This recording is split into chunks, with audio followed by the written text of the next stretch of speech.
Hi, I'm Walt Thiessen from the LOA Today podcast. If you've been listening to LOA Today for any length of time, you know that mindset plays a huge role in what we talk about with our guests each day. You know that mindset is something we all need to work on every day. After all, as researchers have discovered, the average human thinks a negative thought 80% of the time during his or her day, every day. I've been thinking about that fact recently, asking myself, what can I do to help more people like you to reset your brains the way you want them reset? And I came up with an idea for an experiment, and I want to invite you to participate. I'm calling it the Brain Retrainers Club, and I've scheduled a Zoom meeting for Wednesday, October 19th at 8 p.m. New York time, and you're invited. It's free. To register, just visit loatoday.net/brain. That's BRAIN. loatoday.net/brain. See you there.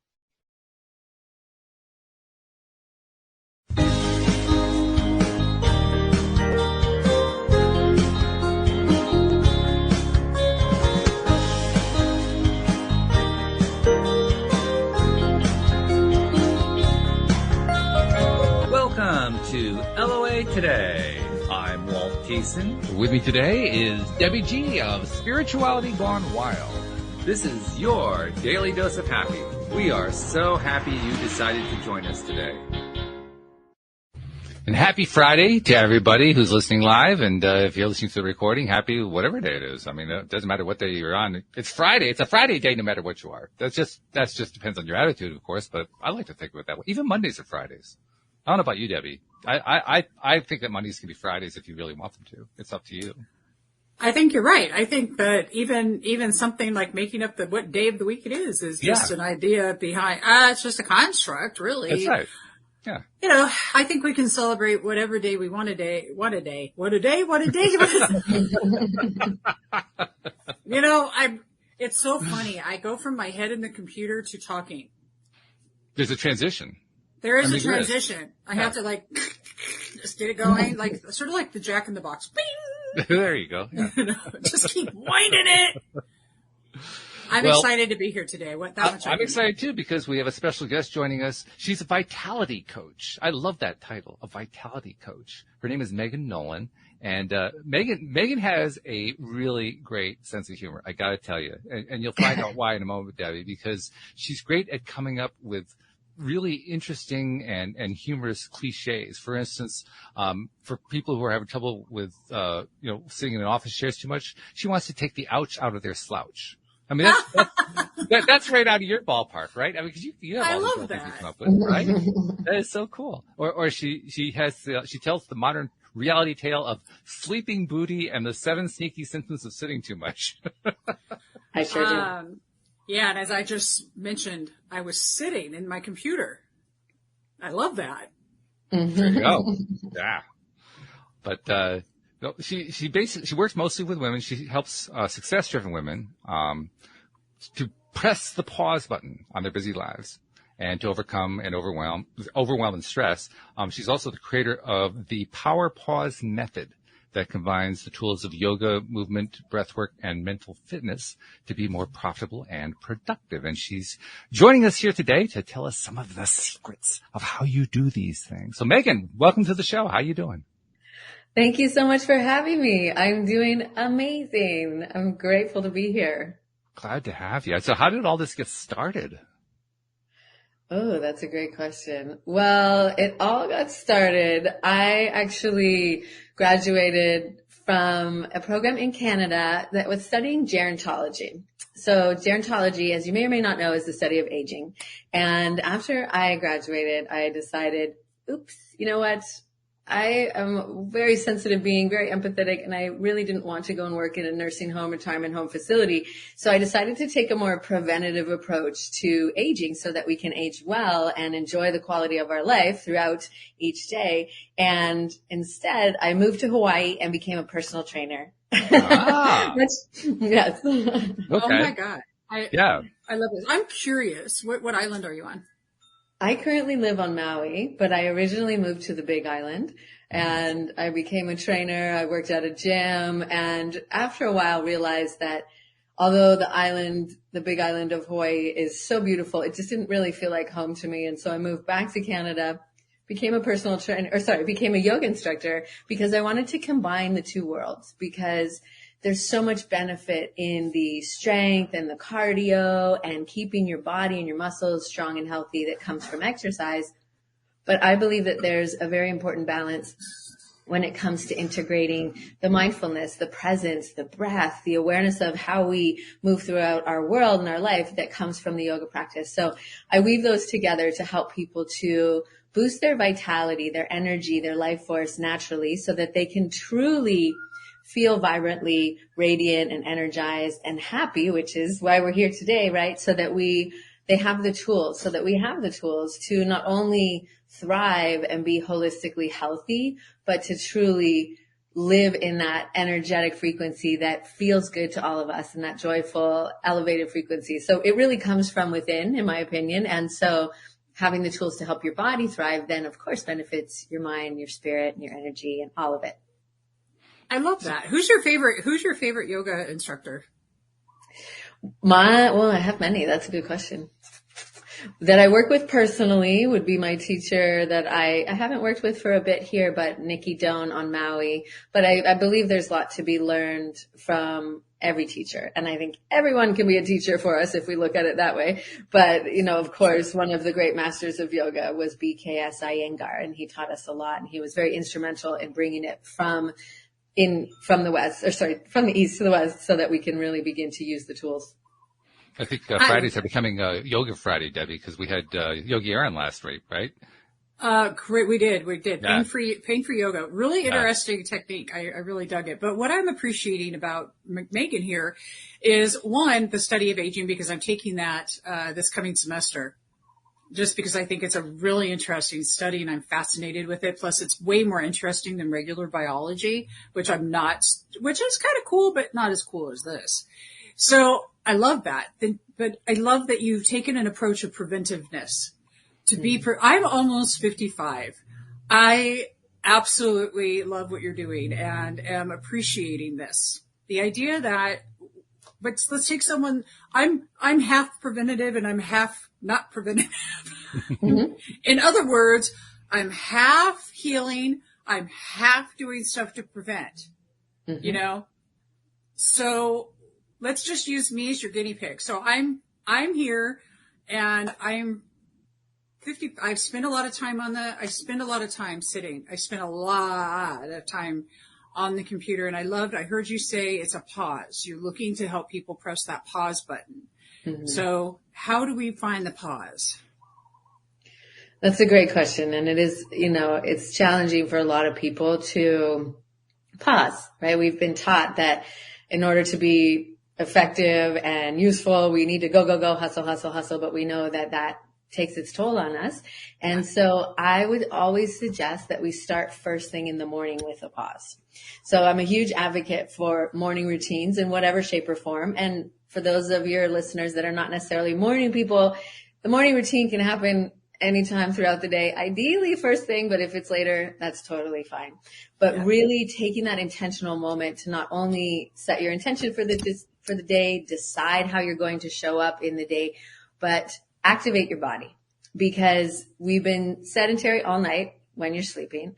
And then if we wake up and, for many of us working from home over the past few years or still continuing to, or even if you don't and you get up and you drive to your office where you're going to go sit, we don't have very much movement integrated into our modern lives. So it's very important for you to have that morning movement to energize your body. Because when you wake up your core muscles, you are not only, moving blood throughout your body, moving your oxygen, your prana, your energy, whatever you want to use there as your word for understanding, but that goes to your brain as well. So when you energize your body, you energize your brain. So you're waking up your brain, you're sharp, you're on point, you're ready to go, you're feeling good, and you've woken up your core muscles.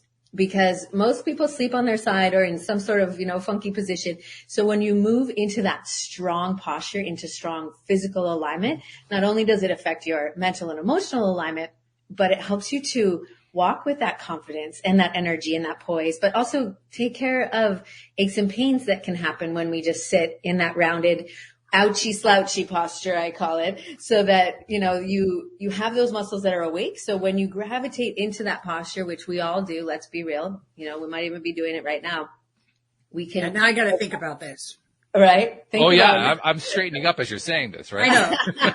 Hurry up. It's not me. I know. I totally have that effect on people. So I would suggest that doing some movement first thing in the morning, and it doesn't have to be a lot, although if you have time for that, that works, whatever feels good to your body, but doing things that open up the front side of your body. So we want to kind of stretch the front side of your body to move you back into that upright positioning versus the, slouchy posture that we tend to spend a lot of time in over the keyboard. And so that you're doing things that do that first thing in the morning to get you on point, ready to go, but then periodically throughout the day. Ideally, at least every hour, if not every 30 minutes, you're getting out of your chair. The human body is not designed to sit, and that's why it complains, right? So when we sit for extended periods of time, we tend to have a cascade of effects that you might already be starting to feel that Walt, you spoke to earlier, that I call sleeping booty and the 7 sneaky symptoms of sitting too much. So integrating little power pauses throughout the day will help you to kind of get rid of that modern reality tale that you may or may not be living already. I like the word pauses. What she's talking about is very similar to what we call pre-paving, or, one of those terminologies we use. And the idea of the pause is it's a kind of a reminder. Like, oh yeah, I've got to pause. I got to take a breath here. That's really what you're doing. Exactly what we're doing, because that's another part of it, is that when we go into that slouched position, your body doesn't breathe very well, because your diaphragm, your main breathing muscle, when we're in that sort of C curve or the slouch, your diaphragm doesn't move very easily. And so it takes the backup muscles, which are in your neck and shoulders, and that's what you start to breathe with. And so they're already tired from holding that big, beautiful head of yours because it's way out in front. So when we move back into strong posture, you can breathe naturally and normally, and that signals to your body that everything is okay and it's calm. Whereas when we take the short, shallow breaths, that's how we breathe when we're under stress, and it triggers more stress, and it can cause that cascade of struggle and strife and frustration and all of that. So really just, as you said, pausing and having reminders. I do find that for people, especially if you're in a project and you're in the zone, we tend to get in it. We're in that flow state. It's hard for us to stop. But if you have a pause button, i.e. an alarm on your phone that reminds you to take a breath, or stand up, even better, take a breath. What you're doing there is you're actually quieting the stress part of your brain, or the fight or flight response, whether you're in stress or not. If you're breathing short and shallow and you're in that compressed position, your body's getting the message that things are either stressed or they're on their way to. So when we calm and regulate your nervous system, when we shift into that state of presence and pause, it shifts you into a different part of your brain, activating your prefrontal cortex, which is where your creativity and your imagination, your inspiration, all your good ideas come from. So we don't do much very well under stress for long periods of time. So that's why the pause is really quite powerful for shifting you into that wise, sage state. Yeah. I'm curious. Now as you're talking, I know that when I'm on the phone, I tend to do things. I tend to pace. Like I'll be on the phone talking. It's like movement makes my brain work more better. Sure. Sir, I'm not joking. Seriously. Like if I'm just sitting, like I can get into it. But if I'm up walking around and I'm moving and my body's flowing, I can get more into flow that way than I can just sitting. Or if I'm on stage, same thing happens. If I'm walking around, and actively, is that why? It's because my brain needs the activity, apparently. I never even really thought about it, but I'm now reviewing what I do. I should be on the phone more. That's what I'm going to say. Or you should move more. Yeah, on your feet more, yeah. Well, hot damn, I wasn't going to say straight the obvious.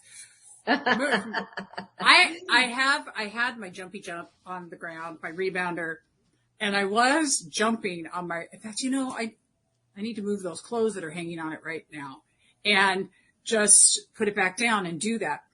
But this is such a great reminder. What about those who don't move so well? Absolutely. It's all very individual and very customizable. And so whatever feels like it's aligned for where you're at today and what feels good and nourishing for your body is a great place to start. It really is. Like soft and subtle is the best for when we're in pain, reminding your body what it feels like to move naturally, awakening muscles that might be tight or locked down, opening up muscles that are, restricted or affecting your range of motion. So it really is a gentle approach is ideal, because we don't want to force our body into anything. If you're not exercising, it's not realistic to say you're going to be doing X amount of hours every day for the next blah, blah, blah amount of time. No. So for those of us that have limitations in certain areas, it really is just learning about yourself and your body and practicing compassion and gentleness, which can be hard when it comes to ourselves, but truly is the highest form of yoga, is learning what works for you and doing that in a slow and sustained and consistent way.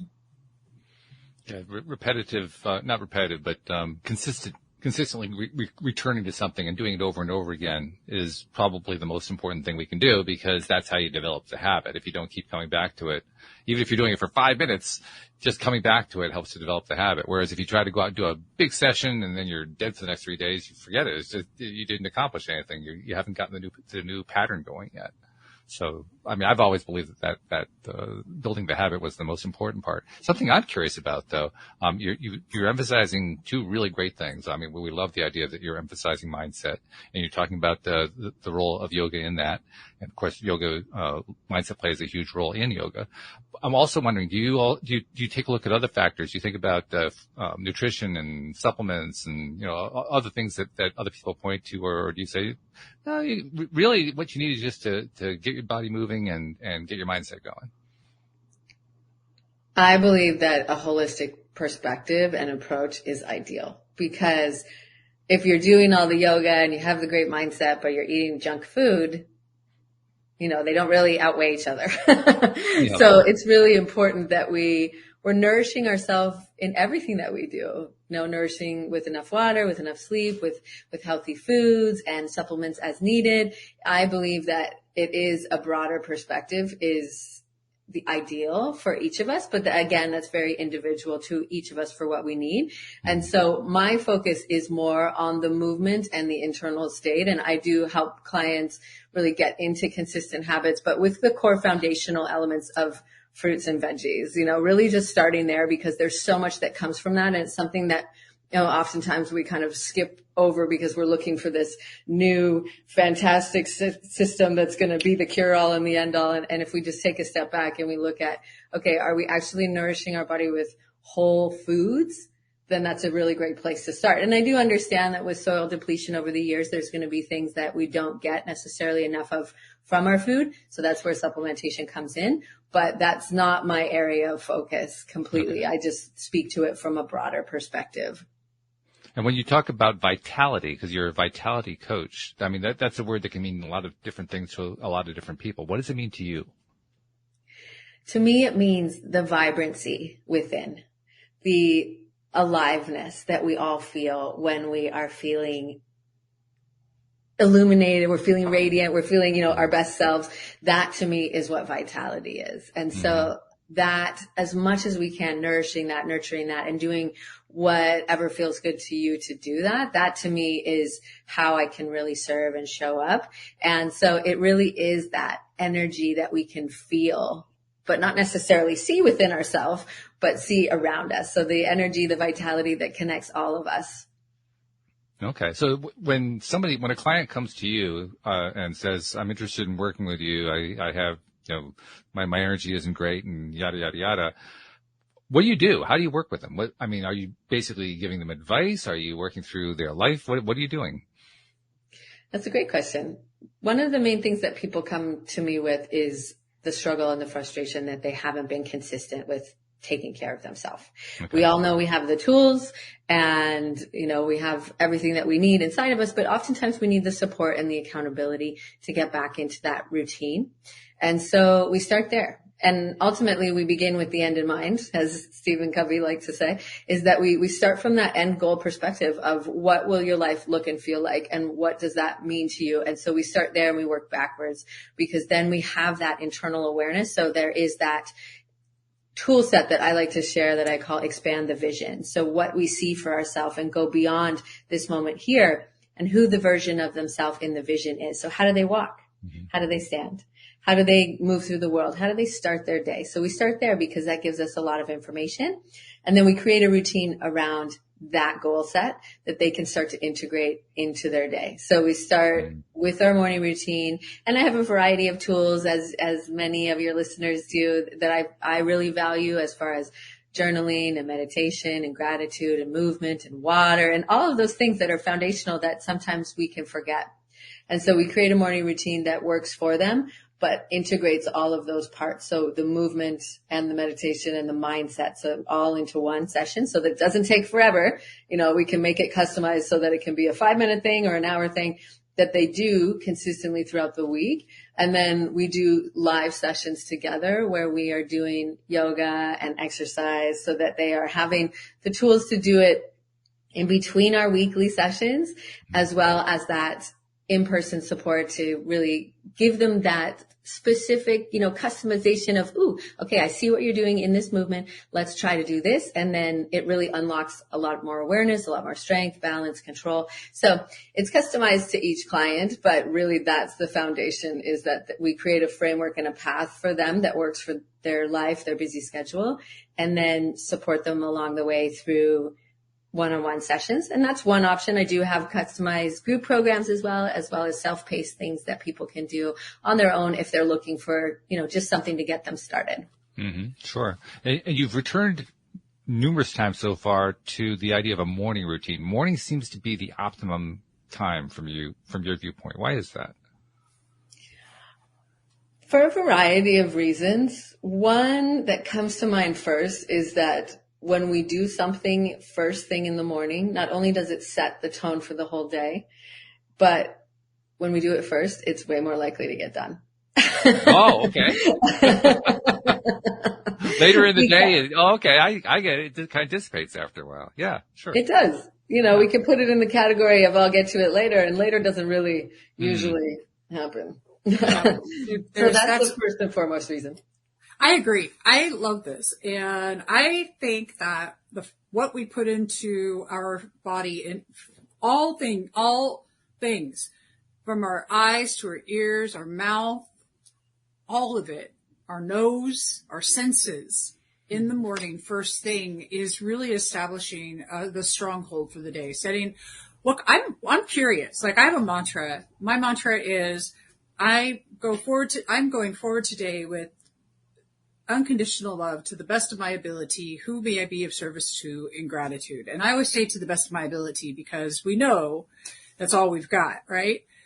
But what are some of the mantras that you like to use? And then I want to get into some stories. I love to hear about some success stories that you've worked with people and you've just seen this thing and it's just like, oh my God, I can't believe how awesome this is. Absolutely. So one of my morning mantras is, the more fun I have, the more impact I can make.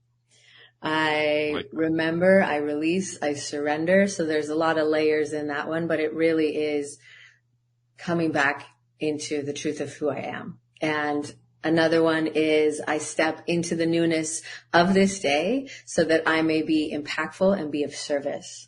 And so very much aligned with yours. It really is acknowledging the opportunity that we have each day and really anchoring into how we're going to show up and how we're going to be able to serve in that highest, most aligned way. So those are the main ones that I use. I really love those. Hey, Walt, what's yours? Yeah. As you were asking the question, I asked myself that question. I don't really have a daily mantra. Because my routine, I mean, we talk about it a lot here, how you want to develop a routine, you want to make it consistent so you can, I'm kind of a liar because I don't really do it that way. It's different for me every morning. It's like, I gotta say, this morning, what do I want to do this morning? What's resonating with me this morning? And that's where I go, which is actually a little bit dangerous because you can, if you're not careful, you can wake up and say, oh, I don't really want to go anywhere and skip it. So there's a little bit of a danger factor in there. But if you've been doing it long enough, I find that just for me, and this is probably not true for most people, but just for me, I find it actually gives me a little zest to kind of making up on the spot which way I want to go that particular morning. I like that. And maybe that's your routine is that space and that freedom for following the inspiration. Yeah. The free for all. I'm the free. I like the free for all. You know, how do you get? I'm the free for all. And I think I like my morning mantras, but I'm not a real. I do really well when I actually do follow a routine of some kind.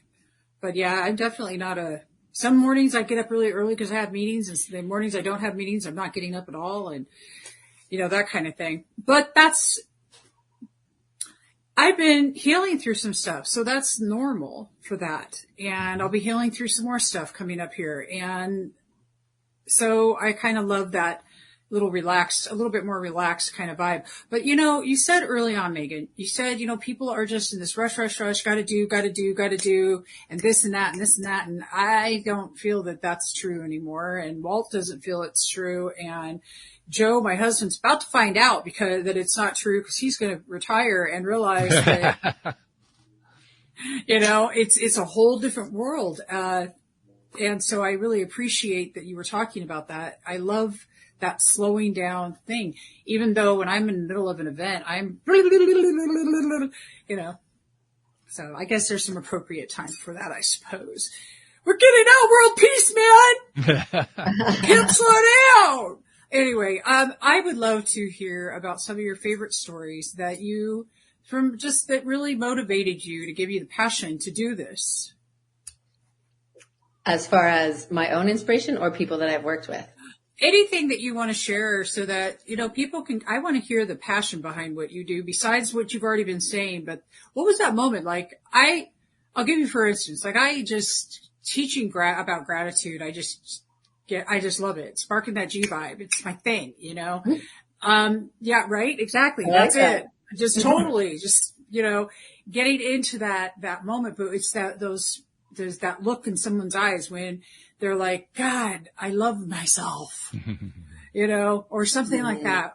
But yeah, I guarantee you've got it. Like there's something there that just sparked that. And you're like, aha, I see where I'm headed with this. Absolutely. I love what I like to do is integrate mantras or intentions into our sessions. So for example, we use one a lot because I think we all can tend to forget how powerful we truly are and underestimate that. So one that I like to use with people, especially when we're doing more challenging workouts or sessions, is I am powerful. And so when we're doing the session or the yoga practice, I have them repeat this intention, or in yoga, we call it a sankalpa. And so it's a vow to the truth. So the truth is you're already very powerful, but sometimes your mind might tell you otherwise. And so during the sessions, I have people, you know, we're doing movements, we're doing exercises, and then they're saying it to themselves internally and out loud. And you can see the moment when it really anchors in. So what we're doing there is truly embodying the intention, right? We're activating the elevated emotional frequency of powerfulness as we're saying it to ourselves. And you can see when it clicks in for somebody and they are just like fully expressed in that moment of remembering and realizing how truly powerful they are.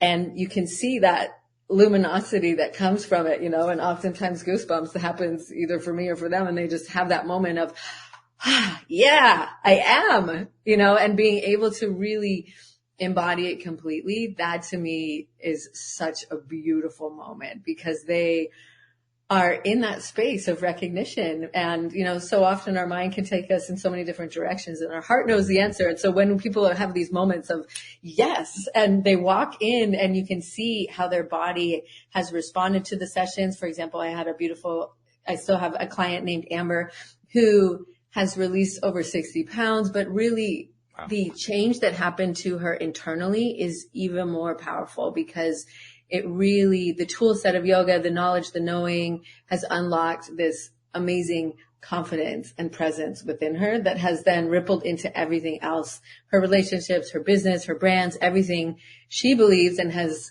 you know, credited because of how she feels and the change in how she has become, and the change in who she has truly become because of this practice. It's amazing how big of a role, and we talk about this a lot with co-hosts, guests. I mean, it's almost like every single episode we talk about this, but it's amazing how important mindset is. That's really what you're talking about there. Mm-hmm. Developing a new mindset and then making it the permanent mindset or at least the next step mindset at the very, very least. And you're right. Anytime that we have any kind of story that includes that shift, there's always really wonderful, I don't know if a better word, I usually call it consequences. Consequences sounds negative. It's really not. It's just what comes afterward, but stuff that follows that mindset shift. And it's often unpredictable. It's often, geez, I wasn't expecting that was going to happen, but how cool that is. I imagine you see that. I mean, Amber is a good example, but I imagine you see that a lot. Just, you shift the mindset, you got the body moving, and then, we were aiming to get more energy, but then this happened. Mm-hmm. Absolutely. It is amazing ripple effects for sure. It's really incredible to see that, because people come to me, they want to have energy, like you said, or they want to feel strong and tone in their body, but then it literally changes how they're showing up with their team, how they're interacting with their clients, their productivity, their performance. Everything begins to have this incredible change to them because they've changed, right? And we've shifted at the core identity level, because when we think about it, we're repeating the affirmations, et cetera, that's powerful, but it has to be at the identity and the belief level for it to be a truly lasting change. And so when people practice it and they're really reiterating that to themselves through the repetition, through the feeling, through anchoring it in and having the tools to come back to it over and over and over, it really does make that lasting shift for them beyond the moment of, I feel good. Okay, off I go. It really shows up in how they speak to themselves. And that's a huge one, because for a lot of people, that negative inner chatter is what derails us. And so when we have the tools to just constantly come back to that wisdom within, press pause, tap back in, it's, for many people, it's a moment to moment thing. It's not just a one and done. Yeah. Well, and we talk about that too a lot. The negative self chatter, the way we often express it is if we talked to our best friends the way we talk to ourselves, we wouldn't have best friends, because we would just drive them away. But we can be really rough on ourselves. I mean, we can be rough on others too, but I don't think there's anybody that we're more rough on than ourselves. So anything we can do to shift that is how can it not produce good results? That's the way I look at it. Agreed. Yeah. Agreed, 100%. And that dialogue that we all have, the negative committee, I call it, because there's a variety of, I actually have another name, but I don't want to use a curse word. That rhymes with committee. Wait, you just gave a yes? You just said yes? Are you getting preferential treatment? What's up? Debbie's been known to drop a few F-bombs occasionally. I'm concerned, right? I'm okay. Just need to clarify. I don't want to be left out. She wants to know what the boundary is here. Right. I didn't know. Go ahead. Cuss away. It's okay. We say it all the time. I'm giving him so much shit right now. Oh, perfect. Okay, because that's the word I was going to use. So I call it the shitty committee. I like that. That's cute. Yes, it's good, isn't it? Because they talk a lot of shit. They don't do shit. And they make you feel like shit.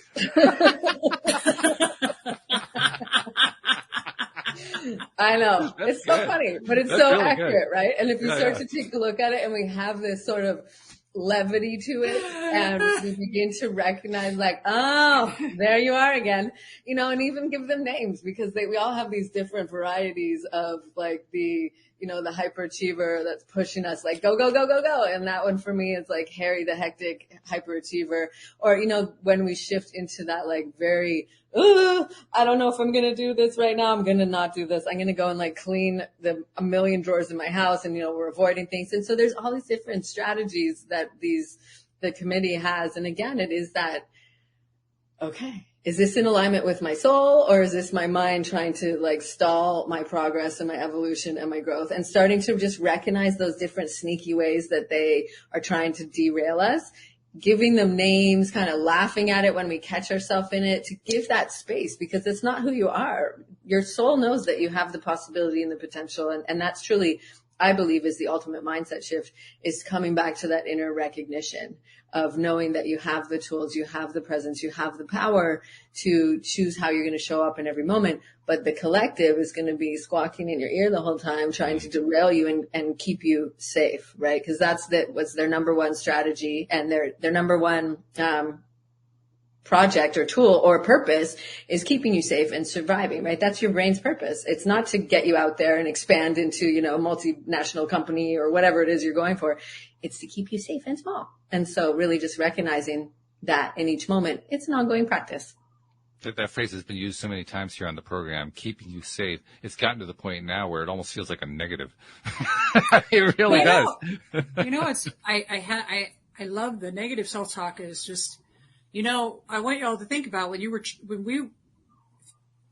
watched parents, what they will do is, I was a parent who did this. No, don't do that. No, don't do that. No, don't do that. No, don't do that. The negative reinforcement was started. This is like primal wounding stuff, so it was started when we were just so small. So now we're becoming aware of it. And the reason it's important simply because it's just something we were taught. It's not true. It's not anything. It's just, but to be able to grasp that for some people, it's amazing. If you ask people how they feel about themselves, I'm okay. Or, oh yeah, I love myself, as they eat a big fat chocolate chip cookie. I love myself. I love me, with a beer to wash it down. I love myself, man, with some big old fat, Big Mac dripping, whatever, GMO. Blah. But I love myself. Just saying. Our action. Those usually, I think that's no. I don't think it's true. Right. I'm glad you clarified that. I really don't. I don't. In fact, one of the things I'll ask myself, and I actually stopped because I didn't know if I was being too hard on myself, was this. Well, would a person who loved themselves to do this thing, would they eat this cookie? Well, yeah, because I love the cookie. Am I not going to love the cookie? No, you know what I'm saying? There's this question, but then I started wondering, am I being too hard? So Megan, I'm like, well, what do you guys think? I mean, there's this fine line between, am I beating myself up? Well, would somebody that love themselves do this? And you're still going to do it anyway, or just say, I'm going to do this thing because I do love myself, and I'm going to allow myself to do what the hell I want in this moment, just because I feel the need to. I don't know there seems to be something in here. What do you think? Megan, I'm going to give you you're going to get the first chance because you're the resident guest expert today.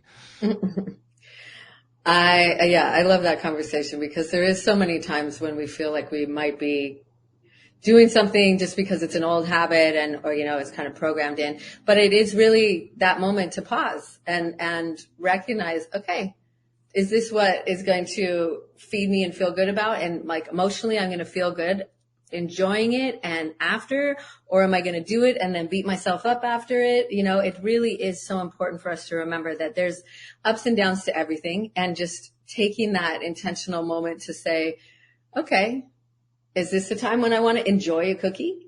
Or am I going to enjoy it and then beat myself up and just feel like nasty and gross after? So it's kind of that play of being present, but also having a bit of forward thought of, is this something that is really nourishing me? Or am I doing it just because this is something that I do all the time? And that's what I do on Fridays. Or maybe like recognizing our patterns. To take it another direction, kind of similar to what you're saying. How about, am I eating this thing because I'm feeling frustrated about something over here, and this is going to theoretically make me feel better, and then I eat it. Well, it didn't really make me feel better, but it was tasty. Right. Yeah. There's the funniest thing, because feelings are it's a whole level of stuff. The power that we give to something, it's a feeling, but I feel that, Lord help me. The times I get off on this whole feeling thing, or this whole ego that got rubbed the wrong way kind of thing, when feeling, to me, vitality is feeling alive. Mm-hmm. And if we're beating ourselves up, we can't really feel alive. Mm. So I love that you are bringing tools to the table. I want some tools. I mean, give me a tool. I need a tool. Debbie needs a tool. I need a tool. I need a definite tool. But well, we've already got the one where I'm going to set my alarm clock because you said it's easy peasy lemon squeezy right there on the phony. But besides that, what else can we do to really start changing the self-talk? Because I think that that's truly one of the biggest things that we've got. Mm-hmm. Absolutely. So when your alarm goes off, we want to do something that grounds you and shifts your focus away from the outer world to the inner world. So opportunity to stand up, move your body, shake, get on your jumper, whatever it is, to reset your body so that you are back in that place of presence and awareness. And then from that place, breathing. We all forget to breathe. And so really taking those slow, intentional, deep breaths, that's really key, because when you are in that calm state, you're more likely to make an emotionally grounded decision rather than when we're in that fight or flight. We are tending to kind of go with the noisy chatter of the mind. So that's a huge one. And then beginning to catch yourself in those moments of when you're in that negative self-talk, write it down so get a piece of paper, write it down on one side of the paper, everything that voice or that collective is saying to you. And then I want you to breathe and get quiet. And then I want you to ask what your heart or your soul or your higher self would say to you instead. So do it as a side by side, because then you start to get that perspective of the mind, the ego, whatever you want to call it, the negative committee, and then the guidance, the truth, the knowing, the higher self. That is really that ultimate mindset tool, right? So I find that the side by side is very, very helpful. It's like a freaking split test. Yeah, exactly. Which way should I go? Split test. I'm going to try them both. See which one is getting more action. Right. Exactly. That's funny. You know, in marketing, that's what we do, right? Yes. We do a split test. Sure, split testing, yeah. Oh my God. That is just freaking hilarious. But I really love that because that's such a good mindfulness practice. As Fabiola, and can we boost that with is it true? Ooh, yes. What if it's not true? What if that thing that I thought is true is not true? Okay, I'm going to give you a for instance. I've been very disappointed lately about kale. Kale has disappointed me. Kale is continuing to disappoint me. Years ago, I didn't digest kale well. I didn't know why.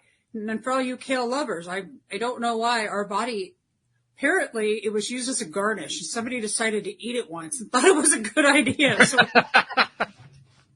So I'm watching TikTok, and you've got there's a lot of doctors. There are actually some viable doctors on there, but they're talking about kale. It is hard on our system, like for us to digest it. And I thought, that's disappointing. I put that in my juicy juice, like I don't eat it raw, but I will put it because it's nasty. It is not even good. It's kind of gross. I love it. But I mean, I had to ask myself, I was kind of disappointed in kale, and I'm like, well, is it true? It's not true. We're finding out later on. But in so many things, we believe something one minute and we're solid with it. And the next minute we're like, yeah, that's not even true. It's like, how did I think the thing when the thing is not even true? And I'm using kale as a really ridiculous example. I'm not telling you to stop eating your kale, anybody. I'm just saying that when this life, that there's things that we think about ourselves, that it's so valuable. When I ask myself, is it true? If somebody said, Debbie, you're such a dork. Well, yeah, that's probably true. But I don't find that a negative self-talk. No. So. No, of course not. No. I don't think it's negative. In my world, that is. That's like, I'm getting my dork and flags and maybe flying around. Anyway. Just saying. It's a sad, the one thing that I'm always a little sad about doing a podcast is that most people are just hearing it and they can't see Debbie when she's doing her stuff. It's like you guys have to do a little check on YouTube sometime just so you can see what Debbie is doing, because it'll just lighten your day up. I promise it will. Thanks, Walt. I love that, and I like being. It's my expression. Mm-hmm. But that's another thing I do with how I deal with myself is what things do I love about myself. And here's something I want to know if you two have seen this, and I bet you have. Those very things that you've beaten yourself up for? Because you were quieted down. You were, in my case, I talk a lot. I would talk a lot, and I love to speak. It's my expression.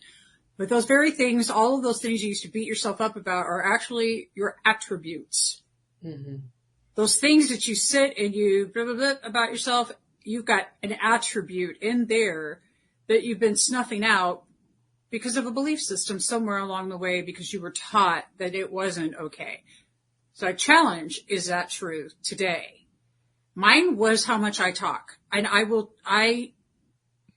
that's absolutely one of my attributes today. I think we all do that to one degree or another. I mean, you're right. It's going to be a different attribute, if you will, from one person to the next. But there are so many things that make us unique and valuable human beings that we discount. You know, because we've been taught to discount them, or we've been, society doesn't approve of that particular thing or whatever. And actually, I mean, and Debbie, you and I have talked about this a lot. If we can find a way to appreciate those things, anytime that we're appreciating anything that usually falls in the negative category, we're going to make a major shift just by doing that. But if we can especially do it with these attributes, as you're calling them, that we don't really feel, I'm kind of ashamed I'm showing that particular attribute.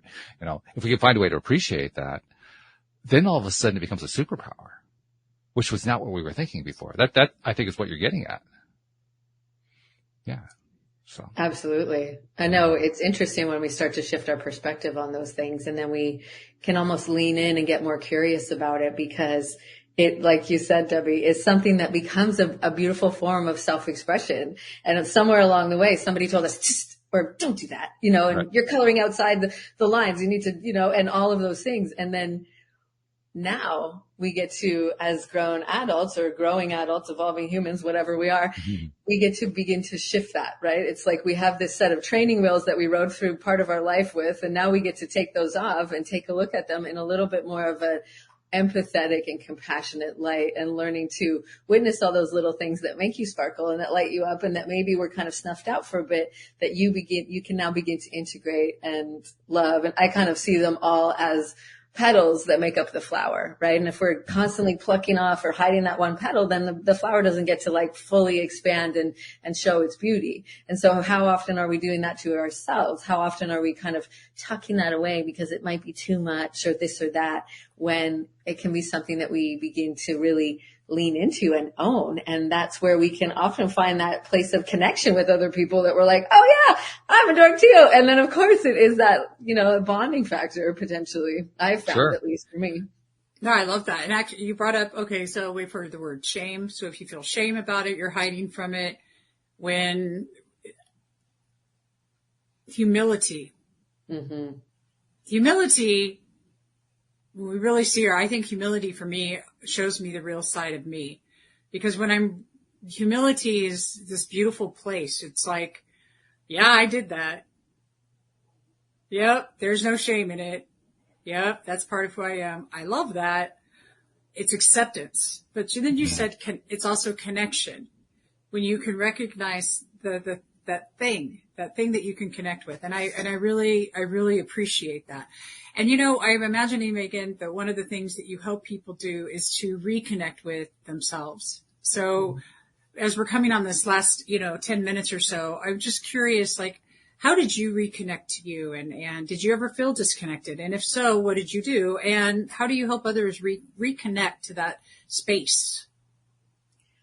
I've certainly had many points where I felt disconnected, and it's been as a result of pushing myself too hard and not really recognizing all of the different assets and attributes that I have. And I was giving, and not slowing down enough to nourish those and recognize the value in those, and got me to a point of feeling so disconnected, so discombobulated, and crashing and burning in a sense, and really getting to a point where I got so exhausted that finally the quiet voice in my heart whispered to me, this isn't your path. There's another way for you. You're a warrior. You'll figure it out. And then of course the shitty committee was just trying to pipe in and, and to get me all thrown again. But for me, it was the willingness to show up with and to myself on the yoga mat, and literally sometimes just lay there because I was so exhausted and spent, and just cry and just be with the breath and be okay with how I felt, rather than trying to force myself into something else or into a different, demeanor or energy, just letting it be nourishing, being gentle, being compassionate, challenging for me and for many people to practice that. We can easily give it to other people, but it can be hard to show ourselves that same love and gentleness. And so really that is where it started, and just taking it step by step and reintroducing what felt good and what felt aligned, and recognizing that it's going to vary from day to day, and really honoring that energy and how we feel each day and what our body is asking for, what your spirit, your mind is asking for, and just providing those tools to come back to ourselves, to come back to the stillness, because there's so much going on. We have our phone, we have our computer, bing bong, everything all the time, but really having that intentional pause, and whether that's 2.5 seconds or 2.5 hours, really just dropping in with ourselves and checking in, because it's so easy to get involved in the outer world that we're not really in that space of connection and presence as much as maybe would benefit us. And so that's really what I help people to do. I really love that. It's interesting. I have these super cool orchids, and they lost their flowers. And so I trimmed them back, and they kind of sat there and started growing, and they started budding. And it's really interesting because I used to have this terrible brown thumb that killed anything that was in a pot. Like, oh my God, Jesus, oh Lord, I killed a money tree once. How do you kill a money tree? Really? Anyway, it was super interesting because recently it's budding, it's getting all of its new flowers. But what I've been doing, you see them and they're just like almost open. Like you could almost take your fingernail and go, you just want to open, right? Yes, of course. But I don't do that. Instead, I'm petting it, saying, oh, you're so pretty. I am, seriously, I'm petting it to see how the plant responds, But isn't that kind of the same as us? We have all these beautiful new things, and instead of trying to just gently say, gosh, you're beautiful. You're just so awesome. You're rad. Look how pretty you are. You're going to be so pretty when you open all the way up. No, instead we're tweezers time. Right. I'm going to just open it, and then it's all apart and on the floor, and you're like, which is when I honestly swear to you, if this had been 10 years ago, I would have been, well, that never would have happened. Actually, they never would have made it this far. It would have just not happened. It would have died but it was just weird. I guess they're easier to take care of. I don't really know. But I found the process to be extremely interesting to the human being. Honestly, I just thought it was really bizarre and fascinating. And one of them is opened, and it's just beautiful. I know. I did it. I did that. Good job. I know. Well, yeah. I thought I was kind of proud of myself, actually. You should be. Yeah. Because what you basically did is you let it go through. I mean, you were mentioning earlier, and Megan was mentioning earlier, the different emotions that you can experience during the day, depending on where you're at, how connected you are, disconnected, what's going on, all that kind of stuff. And something we've talked about a lot recently here on the show is the importance of letting those emotions just play through. Because we do, as humans, have a tendency to want to just cut them off, especially if they're not pleasant, if they're uncomfortable in some ways. And in the process of letting them play out, that's when we're able to work through them quickest, get to the point where we really want to be, which is on the other side of it, and back on that growth path again. And yet, despite having that knowledge, what do we do so often? We still go back to cutting it off. I don't want to feel that. Oh, give me a pain reliever, something along that line. Yeah. And I think that actually ties into the concept we were talking about earlier, the idea of the negative self-talk. I think the two are actually, they're like, twin sons of different mothers or something? I mean, they're like part of the same whole going on here. They seem to be different, but they're really not different. They're part of the same thing. For sure. Yeah. Well, I don't know. I haven't figured life out yet. That much I can tell you, but I do think they're part of the same thing. I can tell you that at almost 55, I don't know squat. Yeah.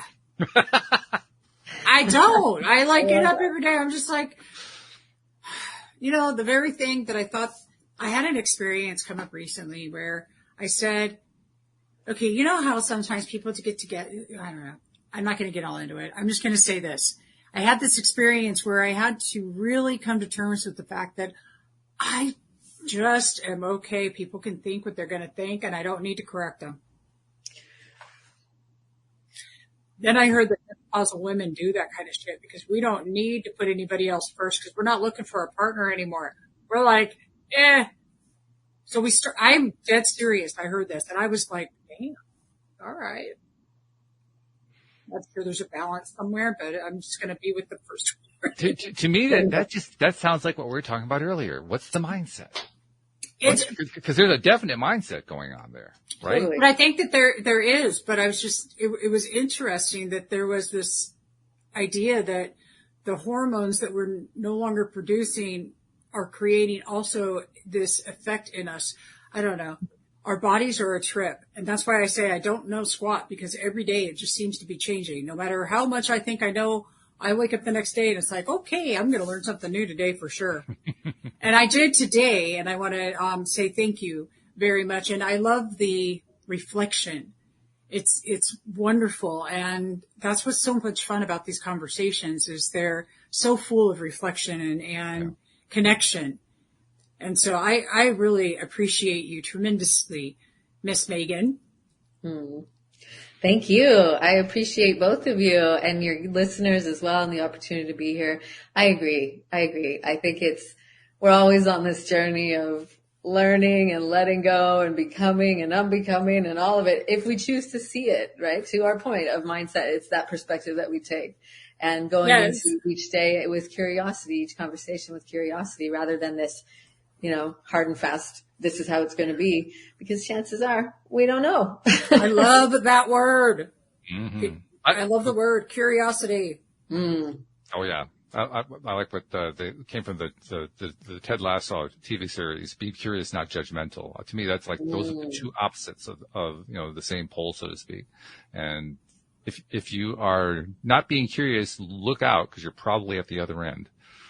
That's usually what's going on. It's kind of like a little indicator. Just a little factoid for you. One thing we got to do there's two things we got to do before we let you go, Megan. First thing is there may be somebody out there who's saying, I need to work with her, and they don't know how to reach you. We got to give them a way to reach you. So how do they find Megan Nolan? Yes, I would love to connect on Instagram. I am Megan Nolan. So the words I am Megan Nolan spelt out. And then you can also come and hang out with me over on my website, which is Megan-Nolan.com. And then I do have a special gift for everybody. It's the Energy Fix Blueprint. So anytime you feel like you're going to take a nap on your desk or you need a little pick me up or you just need to reset, then the blueprint will take you through a mini power pause to help you to tap back into that calm and energy on demand like that. So I'd love to share that with everybody. Yeah, that's important. I found to have a resource to go to when you're not feeling it. Because when you're not feeling it, it's often hard to remember what are the damn tools anyway. I can't even remember what they are. But if you have something written, in fact, I actually have a list that's on the wall that if I need to reference it, I can look at the list of all my favorite things to do to kind of turn my mindset around. If you have it written down, you don't have to remember it. You just look at what's on the wall. So I love the fact that you have that, written out on a PDF that they can, print on their printer and post on the wall and get the real benefit out of it. Cause that's a great tool. There's a tool right there. Just put it where you can see it when you're not feeling good. Yes, that's huge. I love That's huge. I'm going to be in Hawaii in a couple days too. Ooh. Really? Oh, I'm going to be on the Nice. Big Island on the 20th next week. Have fun. Thank you. How can you go to Hawaii and not have fun? Is that really a possibility? I don't think it is. You'd be surprised. Oh, really? Okay. Depends on your mindset. I suppose that's true. That's very true. There's one other thing we need to do before we let you go too. Okay. This is something that it's becoming a regular feature here. You, like so many people who come onto the show, do so much reaching out to others. You do it through your website, through your own media, but you also come onto podcasts like this one. I'm sure you write stuff. You reach an audience whom you'll never meet, you'll never see, who you influence and you help. You give them ideas and give them things to think about and so forth. And you never actually hear anything about how that worked out. So I try to make it a practice to say on their behalf, thank you for what you do. And thank you for what you're continuing to do to help those unseen people that you'll never meet and that you'll never see. Oh, thank you so much. That's so lovely. Definitely warms my heart, and I appreciate that. And I do appreciate the opportunity to share these tools. And I hope that they land in. I hope that they're helpful, and just knowing that it's a practice, right? My students know I say this all the time. It's a practice, not a perfect. Mm-hmm. And it's just giving yourself that space and the grace to just try and just keep learning. And so thank you. I appreciate the chance to practice and share these tools. Wonderful. I love that. Well, thank you for practicing with us today. And, thank you, Debbie, for sharing your story too, because, I mean, you kind of integrated your own experience into, what Megan was talking about. And like you were alluding to earlier, that always helps. Somehow it's the stories that help us to, make better sense of all this kind of stuff. So thank you for what you're doing as well. That's about it for today. Ladies and gentlemen, we'll see you all next time here on LOA Today. Goodbye, everybody. Bye-bye.